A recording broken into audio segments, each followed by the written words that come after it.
Una noticia que ha pasado desapercibido prácticamente en la prensa nacional.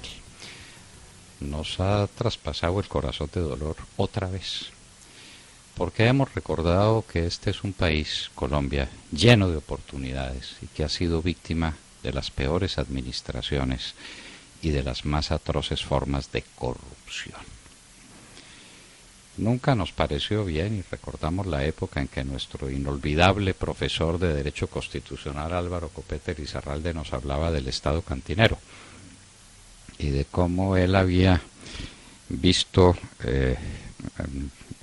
publicidad en algunos lugares de Colombia que decían: si quiere educación para sus hijos, tome aguardiente. Y es que era así, del aguardiente dependía totalmente la educación, porque los departamentos tenían una chequera que se nutría exclusivamente de la producción de aguardiente. Pero por lo menos funcionaban las fábricas de aguardiente, porque si no se toma el aguardiente oficial, se toma aguardiente de alguna otra parte, un licor lo sustituye otro licor, y la carencia de la licorera no supone la austeridad de los colombianos en el uso del licor. La industria licorera de Caldas, que ha tenido los dos productos más sonoros y más demandados en Colombia y en el mundo. El ron viejo de Caldas y el aguardiente Cristal está quebrado por enésima vez. Porque ese es su destino, quebrarse, pero no quebrarse por falta de productos, no quebrarse por falta de oportunidades de mercado, sino quebrarse por corruptelas. Quebrarse porque le entregan la licorera sistemáticamente a un inepto, pero porque es amigo del grupo fulano o perano, pues de la coyunda barco yepista que se instaló en Caldas durante tantos años y que la despedazó. Eso ha continuado. Y uno hace la lista de los gerentes de la licorera y llega a la conclusión de que hace muchos años, rompiendo una vieja, antigua tradición que era modelo, como Caldas era departamento modelo para Colombia, se le daba la licorera a las personas más allegadas al régimen y nunca con experiencia administrativa, nunca licenciados o doctores o especialistas de alguna manera en administración de empresas. ¿No? ¿Para qué? Para que eso no era importancia. No habían administrado la despensa de la casa, iban a administrar la compañía, la empresa más importante del departamento, alrededor de la cual giraban todas sus finanzas. Y entonces no es de extrañar, con una industria licorera de Caldas quebrada, que esté quebrado el departamento entero, y que esté endeudado hasta los tuétanos, y que se esté hablando de que busque el refugio, las tablas que están buscando ahora los deudores morosos, que son la ley 550 y que antes se llamaron las leyes de concordatos y las leyes de quiebra, siempre el mismo sistema de buscar una protección para el Chapter 11 que llaman en los Estados Unidos, una protección para el que debe y no tiene con qué pagar. Pero esa historia de Caldas es la historia de Caldas y nos duele particularmente porque todo lo de Caldas supone para nosotros una emoción y un dolor muy especiales. Pasa en los demás departamentos del país, con excepciones, con excepción de la fábrica de licores de Antioquia, con excepción un poco de la industria de licores de Cundinamarca, con contadas excepciones. Las rentas departamentales han sido víctimas de los más crueles ataques. La beneficencia, las loterías estuvieron en manos de las rentas departamentales o de las rentas municipales y tenían unas producciones importantes. Vino el chance, vino una mafia chancera que se tomó los juegos de suerte y azar y fueron desapareciendo las beneficencias. La beneficencia de Cundinamarca se la robaron de arriba a abajo y tenía unos bienes importantísimos. Y así sucesivamente no es sino repasar la historia de las defraudaciones y de las quiebras para mirar con tanta melancolía que nuestras regiones fueron víctimas del peor de los robos. Ahora están viviendo de una riqueza colectiva que es la riqueza petrolera, y es una manera de vivir parcial porque la administra el gobierno como le da la gana, y porque no la administra en función de las necesidades auténticas de los departamentos, sino de las necesidades de quienes promueven una determinada forma de hacer política. El clientelismo es una forma de robo, pero a grande escala, en grandes cantidades. El clientelismo supone que los recursos públicos no se dedican a lo que tienen que dedicarse. En materia social, hacer una educación de calidad. En materia de salud, tener hospitales decentes con unos servicios médicos bien administrados, que estén cerca de la gente y, desde luego, con unas construcciones de obras que son especialmente ausentes o que están especialmente ausentes en este país, donde no hay obras públicas y donde la infraestructura es una calamidad. En lugar de eso, contraticos aquí, contraticos allá, simplemente para encubrir la concupiscencia de dinero que tienen las clientelas. El barril de los puercos de los que hablaba el doctor Carlos Lleras Restrepo, recordando una tradición que viene desde Inglaterra, para que no nos quejemos mucho de que estos antecedentes, de que no haya antecedentes en la historia del robo público. A Colombia se la siguen robando. La ineficiencia es una manera de robar. ¿Dónde están los grandes ejecutores de las obras públicas en Colombia? ¿Dónde están las obras públicas? ¿Dónde están los grandes desarrollos para la educación? ¿Dónde los grandes desarrollos tecnológicos? ¿Dónde? ¿Dónde están? Simplemente hay dinero, hay cifras y queda la oportunidad para que al presidente se le haga agua a la boca hablando de las mega inversiones que vendrán. Mega inversiones que se quedan en eso.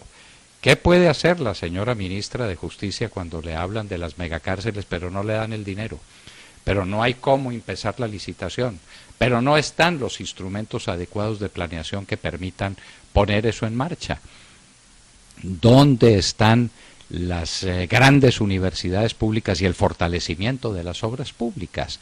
Todos los días los rectores de las universidades se quejan de los cortos instrumentos monetarios que tienen para enfrentar una competencia enorme. El joven universitario de hoy no va a competir con el vecino. El joven universitario de nuestro tiempo compite con el universitario norteamericano y europeo y japonés y chino. Estamos en un mundo globalizado. ¿Tenemos la universidad pública adecuada? ¿Tenemos la universidad pública que haga investigación, que haga desarrollo, que promueva realmente al estudiante para que tenga capacidad competitiva con los del resto del mundo? La respuesta es obvia, no lo tenemos.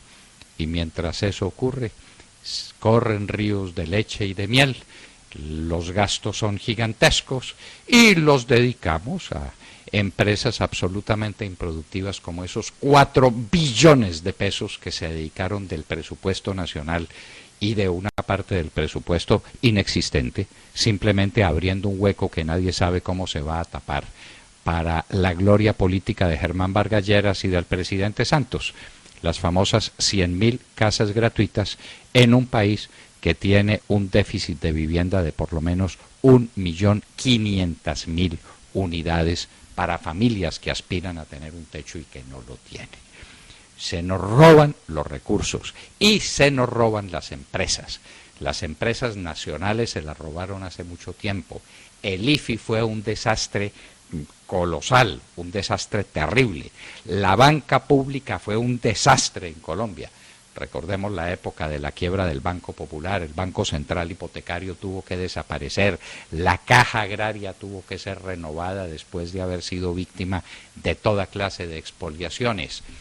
El manejo de los dineros públicos en Colombia ha sido no descuidado, ha sido simplemente el manejo de unos ladrones que se tiraron sobre los bienes del Estado para echarse encima de ellos como el depredador glotón que se come la presa y que después tiene que hacerle la siesta. Eso es lo que está pasando hoy con la industria licorera de Caldas. Los departamentos en quiebra, ¡qué dolor! El Valle del Cauca, que debiera ser la joya de la corona territorial en Colombia. El departamento que no carece de nada. sus aguas sobre el Pacífico, esa hermosura que es el Valle del Cauca, llena de productividad, las montañas llenas de café, el departamento del Valle del Cauca literalmente quebrado. Y está quebrado Nariño, y está quebrado el Cauca, del Chocó ni hablemos. Salvo algunas excepciones, como el caso de Antioquia, por ejemplo, espléndidamente manejado por Luis Alfredo Ramos Botero durante años. La historia de los departamentos es la historia de una gran quiebra. ¿Qué fue lo que recibió el actual gobernador de Cundinamarca? Una quiebra, un desastre. Cuando le hacíamos entrevistas le decíamos, ¿y usted cómo va a hacer? Lo está haciendo con un gran sentido de gestión pública, pero sin recursos en la mano, porque se robaron a Cundinamarca, porque la dilapidaron, porque fue también el epicentro de esta clase de manejos, los manejos manirrotos de una administración que se dedica a la clientela y no a hacer país. Colombia no ha hecho el balance de lo que le ha costado el clientelismo.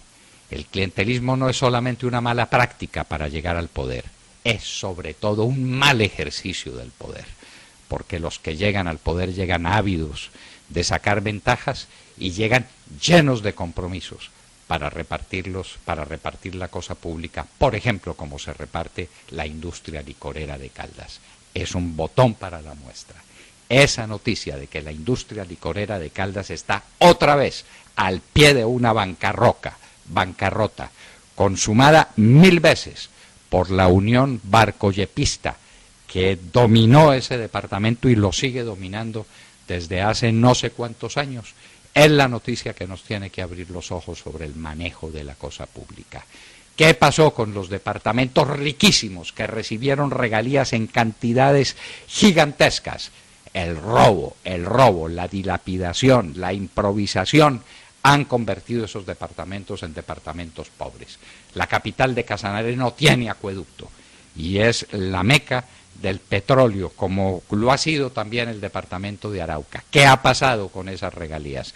¿Qué ha pasado con los recursos del departamento del Chocó, que ninguno recibió más de las arcas del Estado colombiano?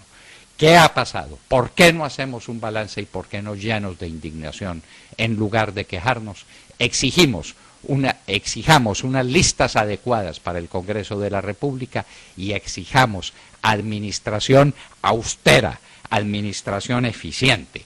Eso fue lo que hizo el presidente Álvaro Uribe Vélez, transformando una nación. Y por eso transformó las estructuras del Estado, reduciéndolas hasta donde se pudieron reducir, con una reforma administrativa que fue modelo en América. Ahora viene la contrarreforma administrativa para llenar esto otra vez de consejerías, de agencias, de toda clase de instituciones nuevas, por donde se van, como al fondo del océano, los bienes de los colombianos.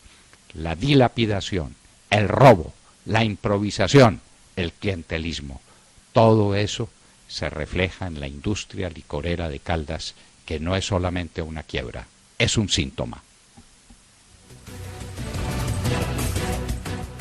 Acaban de escuchar el editorial del doctor Fernando Londoño en La Hora de la Verdad a las 7 de la mañana, 24 minutos.